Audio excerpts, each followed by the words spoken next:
Enterprise.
It is Wednesday, the 20th of January, 2021.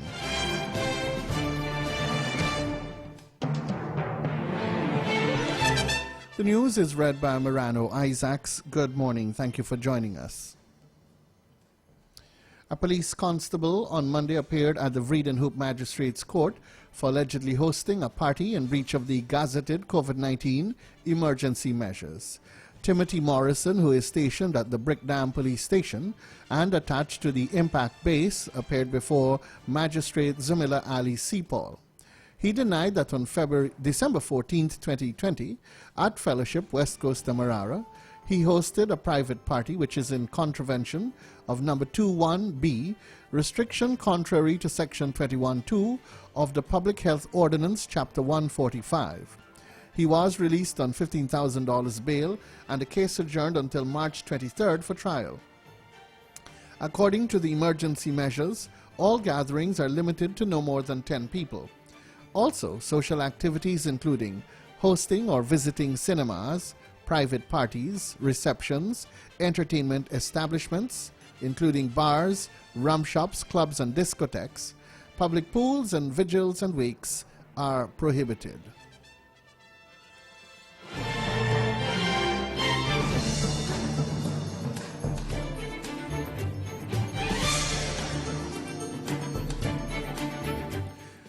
Anique Rigby of Wisma on Tuesday became the first female winner of the $1 million grand prize in the Guyana Oil Company, Guyoil's Be a Super 95 Millionaire promotion, which began last month.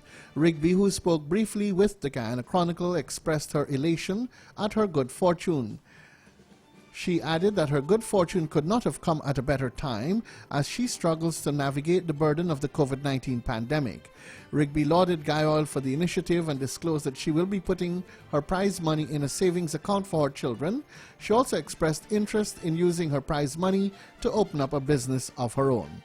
Guyoil Deputy General Manager Molly Hassan explained that the Super 95 promotion has always been one of the company's initiatives, the purpose of which is to give back to their customers and show appreciation for their support throughout the year.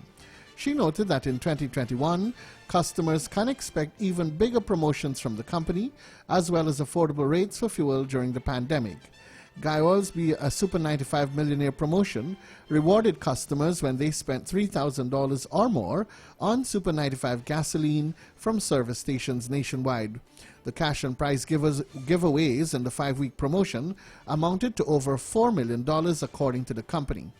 Weekly drawings were held and some 55 winners walked away with cash prizes, smart TVs, tablets, Super 95 vouchers, grocery vouchers and Giftland shopping vouchers.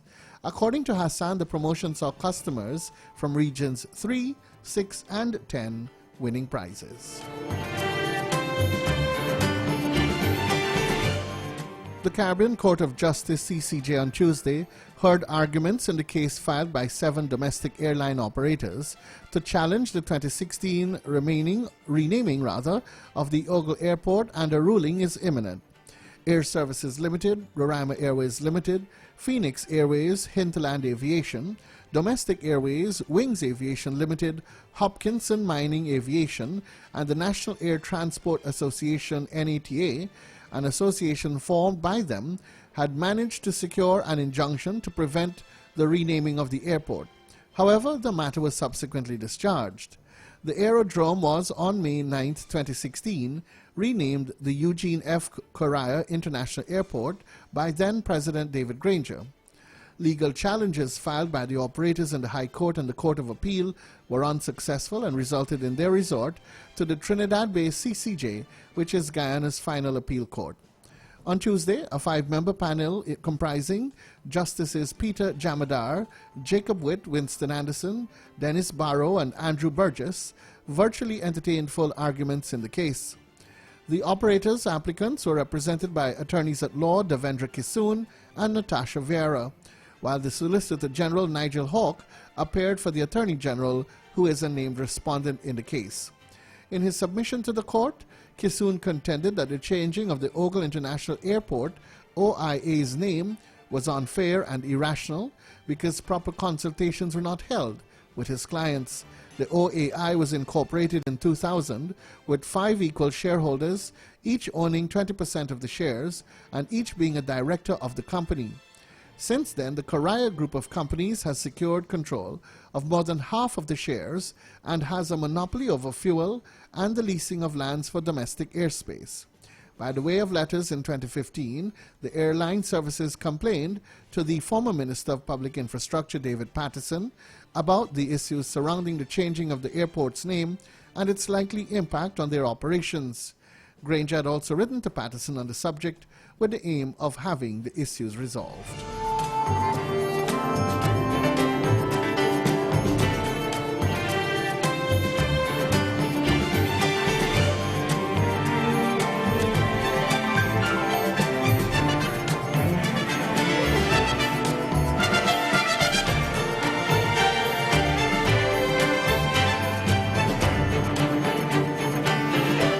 And now we turn to news from the Caribbean region.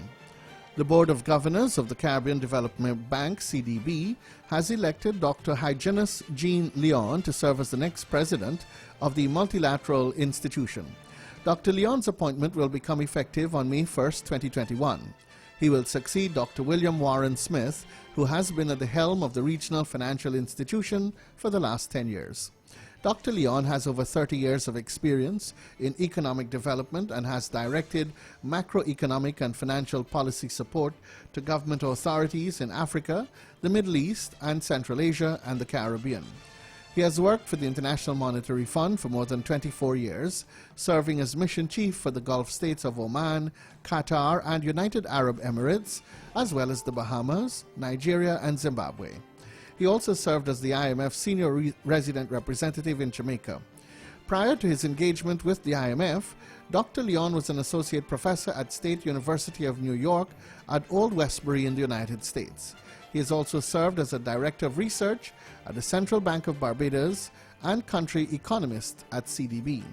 Dr. Leon holds a Doctor of Philosophy, PhD, in economics from the University of Southampton in the United Kingdom, UK, and a Bachelor of Science degree, BSc in Economics, from the University of London, also in the UK.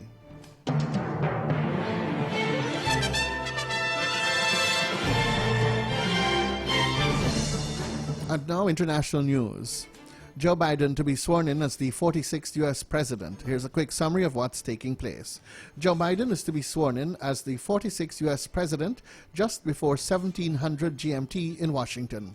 Vice President-elect Kamala Harris will take the oath of office alongside him, the first woman to hold that position. Some 25,000 troops will guard the inauguration ceremony after a deadly riot at the Capitol earlier this month. Donald Trump will not attend his successor's inauguration, only the fourth president not to do so. He will leave the White House for the last time, bound for Florida at around 13 hours GMT. In the final hours of his presidency, Mr. Trump pardoned 73 people, including his former advisor Steve Bannon, but he did not issue preemptive pardons for himself or family members. In the final hours of his presidency, Donald Trump has pardoned 73 people, including his former advisor Steve Bannon, who is facing fraud charges. Another 70 people had sentences commuted ahead of Joe Biden's inauguration at noon or 1700 GMT. Rapper Lil Wayne received a pardon, and there were commutations for rapper Kodak Black and former Detroit Mayor Kwame Kilpatrick. The president has not issued preemptive orders or pardons rather for himself or family members. He can still issue more pardons on Wednesday morning as he remains president until Mr. Biden takes the oath of office outside the U.S. Capitol. The inauguration ceremony will be tight on security following the recent breach of the Capitol by violent pro-Trump protesters. It will also be stripped of crowds due to the coronavirus pandemic.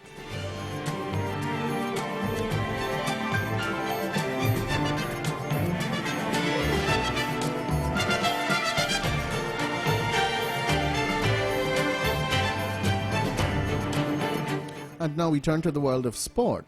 Executives of the Guyana Rugby Football Union, GRFU, yesterday met with the Minister of Culture, Youth and Sport, Charles Ramson Jr., at the National Racquet Centre, where representatives of the union and the minister engaged in fruitful discussions on the way forward for the sport.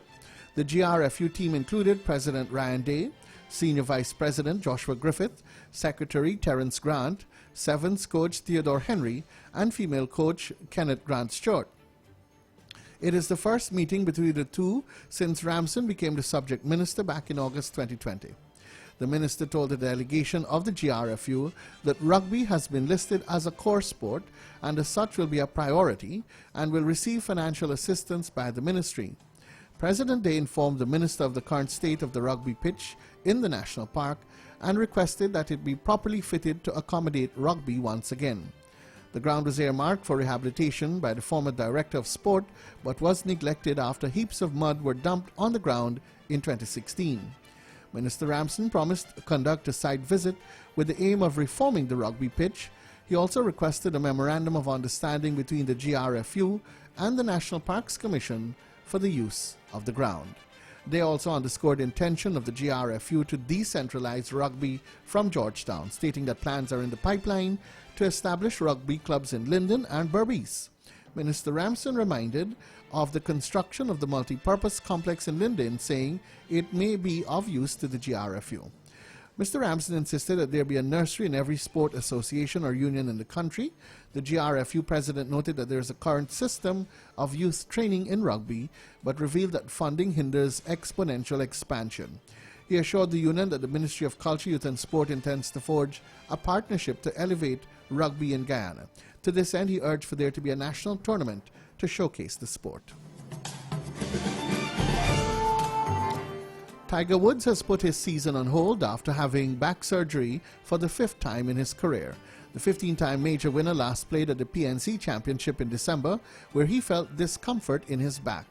A statement on his social media channel said he has had a procedure to remove a pressurized disc fragment that was pinching his nerve. Doctors said the surgery was successful, but Woods, 45, will miss a number of PGA Tour events. Woods will miss the Farmers Insurance Open at Torrey Pines from the 28th to the 31st of January, but while he will not play in the Genesis Invitational from 18th to the 21st of February either, he will still fulfill his role as tournament host. Rory McIlroy says he expects Woods to be fit again in time for the Masters, the first major of the men's season, which takes place from the 8th to the 11th of April.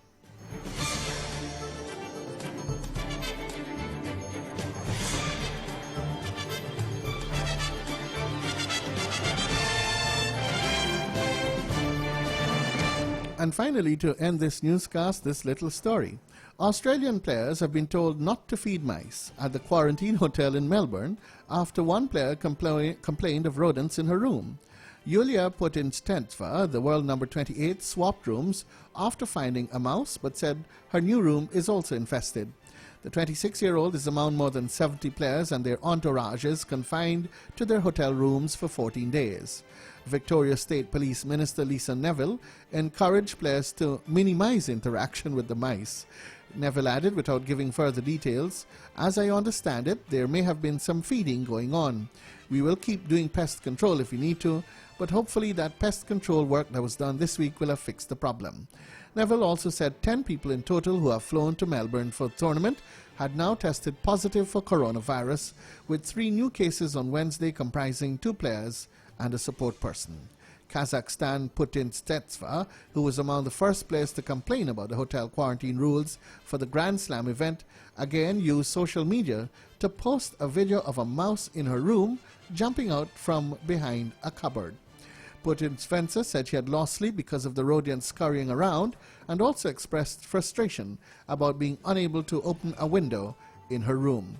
A total of 4 players have now tested positive for the coronavirus, according to officials, but there has been confusion over the figures, with several test results later reclassified by authorities as viral shedding from previous infections, meaning they're not contagious. The row over quarantine rules and allowances in players compared to residents over the year's first major tennis tournament. And that's your newscast this Wednesday morning, the 20th of January 2021, with special credits to Guyana Chronicle, Caribbean News Global, and the BBC. For these stories and more, do visit our website at www.realfmgy.com.